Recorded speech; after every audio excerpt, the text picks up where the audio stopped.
இந்த வீடியோ பார்க்குறவங்க எல்லாருக்கும் என் சைட்லேருந்து ஒரு பெரிய பெரிய ஹாய் அண்ட் வணக்கம்.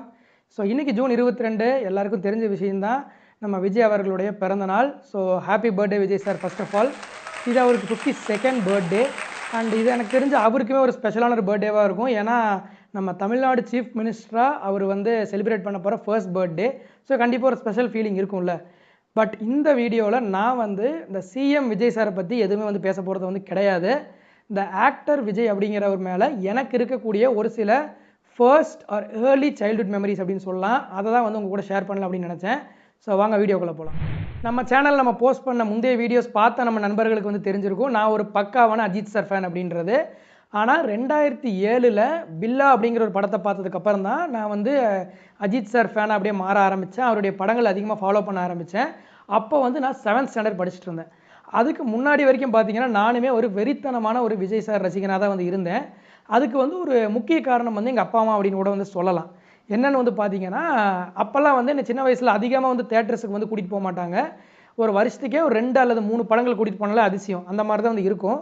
ஸோ அப்படி இருக்கும்போது நான் சின்ன வயசில் பார்த்த பெரும்பாலான படங்கள் வந்து பார்த்தீங்கன்னா எதர் விஜய் சார் படங்களாக இருக்கும், அப்படி இல்லைன்னா ரஜினி சார் படங்களாக இருக்கும். இப்படி தான் வந்து இருந்துச்சு. அண்டு அதுவும் குறிப்பிட்ட ஒரு ஃபேஸில் வந்து பார்த்தீங்கன்னா நான் பார்த்த எல்லா படங்களுமே விஜய் படங்களாக எனக்கு ஃபீல் ஆக ஆரம்பிச்சது.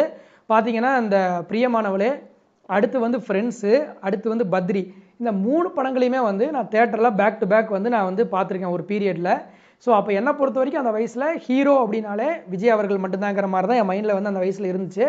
அவர் பத்ரியில் அந்த கிளைமேக்ஸில் ஃபைட் பண்ணுற மாதிரி வீட்டில் வந்து தலகாணி கூட ஃபைட் பண்ணுறது, அண்ட் ஃப்ரெண்ட்ஸில் அவருடைய காமெடி மேனரிசம்ஸு டயலாகெல்லாம் வீட்டில் வந்து பண்ணி பார்க்குறது, இப்படி தான் வந்து நான் அந்த வயசில் பண்ணிகிட்டு இருந்தேன். அண்ட் அதே பீரியடில் தான் பார்த்தீங்கன்னா இந்த துள்ளாதவனம் துள்ளும் வந்து நான் வீட்டில் தான் வந்து அந்த படத்தை வந்து நான் பார்த்தேன். நாங்கள் வந்து சின்ன வயசில் ஐ திங்க் நான் காலேஜ் வரைக்கும் பார்த்தீங்கன்னா ஒரு காலனி வீடு அப்படின்னு சொல்லுவாங்க இல்லையா, ஒரு 20-25 வீடு ஒரு காலனியில் இருக்கும். அப்படி ஒரு செட்டப்பில் தான் வந்து நான் இருந்தேன்.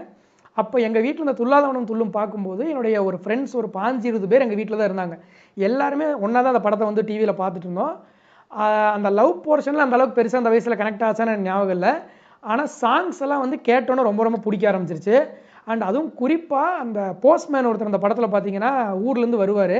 அவர் எப்போல்லாம் வராரோ விஜய் அவர்களுடைய அம்மா கிட்டேருந்து பணம் கொடுத்துட்ருப்பாங்க, இவங்க எல்லாம் என்ஜாய் பண்ணுவாங்க அந்த பணத்தை ஷேர் பண்ணி. அப்படி தான் அந்த சீன் வந்து போயிட்டுருக்கும்.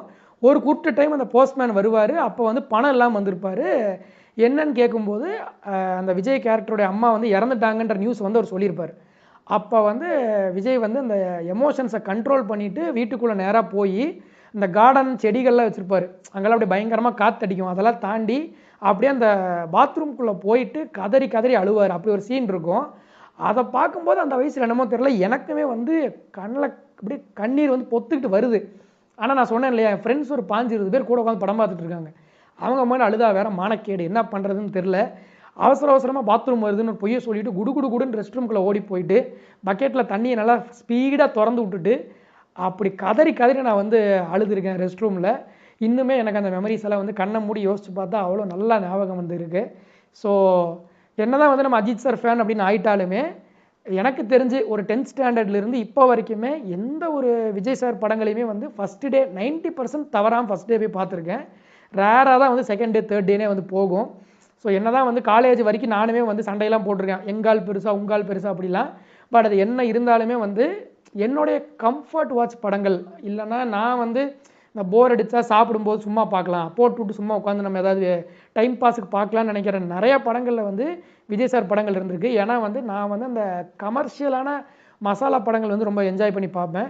ஸோ அப்படி பார்க்கும்போது இந்த திருப்பாச்சி, சிவகாசி, என் மதுரைலாம் வந்து எனக்கு ரொம்ப பிடிக்கும். நிறையா டைம் நான் போட்டு பார்த்துருக்கேன். அதுக்கு அடுத்த ஃபேஸில் வந்து வரும்போது துப்பாக்கி, கத்தி, இந்த படங்கள்லாம் நிறைய டைம் பார்த்துருக்கேன். ஆப்வியஸ்லி அந்த லவ் ட்ராக் 2 படத்துலையும் எனக்கு பிடிக்காது. அதை தவிர மற்ற விஷயங்களை ரொம்ப என்ஜாய் பண்ணி பார்த்துருக்கேன். அண்டு அட்லி காம்போ என்ன தான் வந்து ஓட்டினாலுமே தெரி மெரசல்லாம் நான் எத்தனை தடவை நான் சாப்பிடும்போது சும்மா போட்டு பார்த்துருக்கேன்னு எனக்கு கணக்கே கிடையாது. அண்ட் பிகிலெல்லாம் நிறைய பேர் பெருசாக ரேட் பண்ண மாட்டாங்க. பட் எனக்கு பிகிலுமே வந்து உள்ளுக்குள்ளே ரொம்ப ஒரு பிடிச்ச படம் தான். நிறைய டைம் நான் அதையுமே வந்து போட்டு பார்த்துருக்கேன். ஸோ இந்த மாதிரி எனக்குமே வந்து நிறைய நல்ல மெமரிஸ் வந்து விஜய் சாரோட வந்து இருந்திருக்கு. ஸோ இதெல்லாம் உங்கள் கூட திடீர்னு ஷேர் பண்ணலான்னு தோணுச்சு. இன்றைக்கி அவரோட பர்த்டே அப்படின்னதுமே ஜஸ்ட் எனக்கு இதெல்லாம் ரீகால் ஆச்சு என் மைண்டில். சார் அப்படியே எதுவும் பெருசாக ப்ரிப்பேர் பண்ண வேண்டாம், டேரெக்டாக ஷேர் பண்ணலான்னு தோணுச்சு.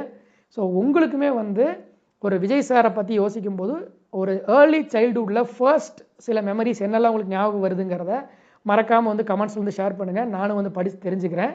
அண்டு அது இல்லாமல் ஏதாவது ஸ்பெஷல் மெமரிஸ் உங்களுக்கு விஜய் சாரை வச்சுருந்தாலுமே ஷேர் பண்ணுங்கள். நானும் சரி, நம்ம சேனல் இந்த வீடியோ பார்க்குறவங்களும் சரி தெரிஞ்சுக்கிட்டோம். ஸோ அவ்வளோதான் இந்த வீடியோவுக்கு. இதே மாதிரி இன்னொரு வீடியோவில் மறுபடியும் பார்க்கலாம். ஸோ டாடா பை பை, மீண்டும் சந்திப்போம்.